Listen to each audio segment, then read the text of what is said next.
C'était pas une grève, beaucoup de gens appellent ça, mais c'est une décision du groupe. Elle a vraiment été prise par le groupe. Et cette décision, je veux dire, le groupe est resté uni avec cette décision jusqu'au bout.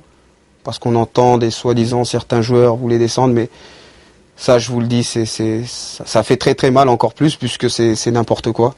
Parce que vraiment, tous les joueurs étaient unis pour cette décision. Et c'est vrai que le geste est maladroit. Le geste est maladroit.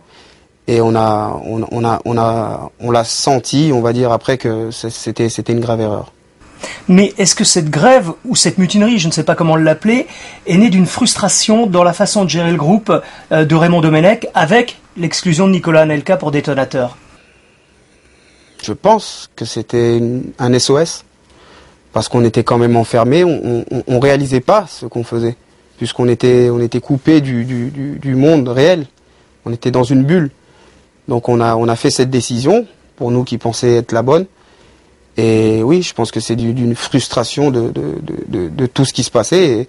Et on commençait, on va dire, à sentir, avec cette dernière image de l'exclusion de Nicolas, qu'on commençait à aller droit dans le mur. À un moment donné, vous avez voulu demander pardon. À quel moment est-ce que vous avez douté du bien fondé de votre action? Je vais le dire encore une fois, comme on était dans une bulle, c'est le lendemain.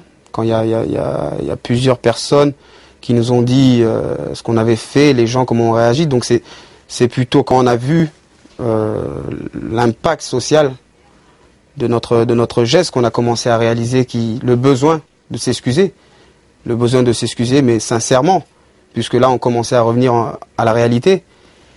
Et ce qui nous a fait le plus mal à tous, c'est que au moment où on avait eu ce besoin de s'excuser, on nous l'a interdit. Quand je dis ça, c'est que il y avait une conférence de presse la veille du match, le lendemain.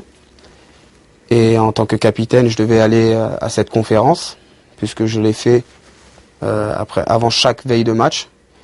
Et j'ai eu l'interdiction de mon entraîneur d'y aller. C'est-à-dire que c'était la première fois de ma vie qu'on m'interdisait ma liberté d'expression, mais on n'interdisait pas la liberté d'expression de Patrice Evra. C'est pas mon cas. C'est que j'y allais en tant que capitaine. C'est-à-dire qu'on interdisait la liberté d'expression de l'équipe de France, au nom d'un groupe. Donc ça, il y a eu une grosse incompréhension. Et on a eu une réunion avec Madame la ministre, le président et le sélectionneur. Et quand j'ai souligné ça, j'ai vu tout de suite l'incompréhension de tout le monde. Et jusqu'à présent, j'aurai toujours cette incompréhension. Vous avez un message pour Laurent Blanc?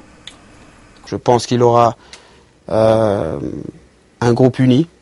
Parce qu'après cette brutale expérience, je pense qu'il faut essayer de ressortir du positif, même s'il n'y en a pas beaucoup. Mais je pense que voilà, il aura la lourde tâche de redorer l'image de l'équipe de France avec nous.